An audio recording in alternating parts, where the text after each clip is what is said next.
ஒரு கட்சியினுடைய வெற்றியை எப்படி நாம் எடை போடுவது? அந்த கட்சி சிறந்த கொள்கை வைத்திருக்கின்ற கட்சியா அப்படின்னு எடை போட்டா சந்தேகமே கிடையாது, அது பாட்டாளி மக்கள் கட்சி தான் முதன்மை கட்சியாக இருக்கும். இல்ல ஒரு கட்சியில அதிகமா இளைஞர்கள் இருக்கின்றார்கள் என்று எடை போட்டா அதிலும் சந்தேகம் கிடையாது, அது பாட்டாளி மக்கள் கட்சி தான் முதலிடம் வரும். இல்ல ஒரு கட்சி அதிக அளவில் போராட்டங்கள் செய்தது என்று நிர்ணயம் செய்தால் அதுல சந்தேகம் யாருக்குமே வேண்டாம், பாட்டாளி மக்கள் கட்சி தான் முதலிடத்தில் வரும். இல்ல ஒரு கட்சியினுடைய தொலைநோக்கு பார்வை அதிகமாக இருக்கிறது, தொலைநோக்கு திட்டங்கள் அதிகமாக இருக்கிறது, நம்ம எல்லாமே அந்த அடிப்படையில பார்த்தால் சந்தேகமே கிடையாது, பாட்டாளி கட்சி தான். ஆனால் ஒரு கட்சியினுடைய வெற்றியை எப்படி நிர்ணயம் செய்து கொண்டிருக்கின்றார்கள்? நாம் வைத்திருக்கின்ற சட்டமன்ற உறுப்பினர்களும் நாடாளுமன்ற உறுப்பினர்கள் வைத்துதான் நிர்ணயம் செய்து கொண்டிருக்கின்றார்கள். அதற்காகத்தான் நாம் அரசியல் தேர்தலில் வெற்றி பெற வேண்டும். அரசியல் அதாவது தேர்தலில் நாம் வெற்றி பெற வேண்டும்.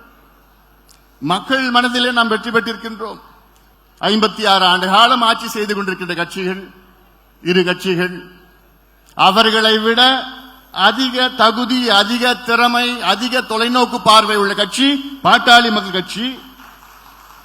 வருகின்ற மக்களவை தேர்தலில் பாட்டாளி மக்கள் கட்சி கூட்டணி அமையும். அந்த கூட்டணியை முடிவு செய்கின்ற அதிகாரம் மருத்துவர் ஐயா அவர்களுக்கு நாம் வழங்கி இருக்கின்றோம் என்ற தீர்மானம்.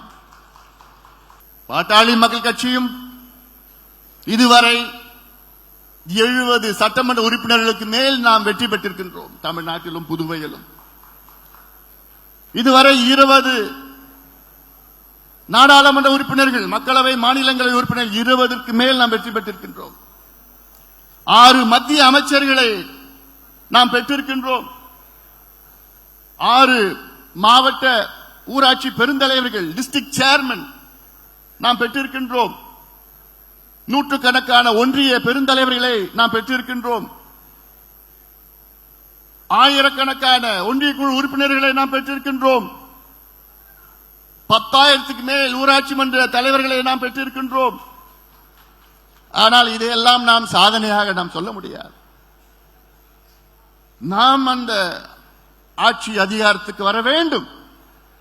கடந்த ஆண்டு டிசம்பர் மாதம் 28ஆம் தேதி நம்முடைய ஐயா அவர்கள் முதலமைச்சரை சந்திக்கின்றார். இது எவ்வளவு பெரிய ஒரு சந்திப்பு, எவ்வளவு முக்கியத்துவம் வாய்ந்த சந்திப்பு அது. மருத்துவர் ஐயா என்பது இந்தியாவிலே ஒரு மூத்த தலைவர். அவர் முதலமைச்சரை தேடி சந்திக்கின்றார். சந்திப்பின் நோக்கம் சமூக நீதி நிலைநாட்ட வேண்டும், சாதிவாரி மக்கள் தொகை கணக்கெடுப்பு நடத்துங்கள் என்று ஒரு கோரிக்கை. 35 நிமிடம் பேசுகிறார்கள். இன்னும் எவ்வளவு காலம் நீங்கள் ஐயாவை கெஞ்ச வைப்பீர்கள்? இன்னும் எவ்வளவு காலம் நாம் கெஞ்சிக் கொண்டிருக்க வேண்டும்? அந்த அதிகாரம் நம் கையில் வந்தால் அனைத்து தரப்பு மக்களுக்கும் நாம் சமூக நீதியை நிலைநாட்ட முடியும். நம்மால் மட்டும்தான் முடியும். மற்ற கட்சிகள் எல்லாம் வெறும் விளம்பர அரசியல் தான், வெறும் பேச்சு அரசியல் தான் செய்து கொண்டிருக்கின்றார்கள். சமூக நீதி என்று விளம்பரப்படுத்திக் கொண்டிருக்கின்றார்கள். வெத்து மாநாடுகளை நடத்தி கொண்டிருக்கின்றார்கள். தந்தை பெரியாருடைய வாரிசு என்றெல்லாம் பேசிக் கொண்டிருக்கின்றார்கள், வசனம் பேசிக் கொண்டிருக்கின்றார்கள். ஆனால் இன்று சமூக நீதி என்று சொன்னால் ஒரே ஒரு தலைவர், நம்முடைய மருத்துவர் ஐயா அவர்கள். உண்மையான தலைவர் மருத்துவர் ஐயா அவர்கள். இது மக்கள் புரிந்து கொள்ள வேண்டும். நாம் ஆளுகின்ற காலம் வந்துவிட்டது. செய்திகளை உடனுக்குடனும் துல்லியமாகவும் தெரிந்து கொள்ள சப்ஸ்கிரைப் பண்ணுங்க.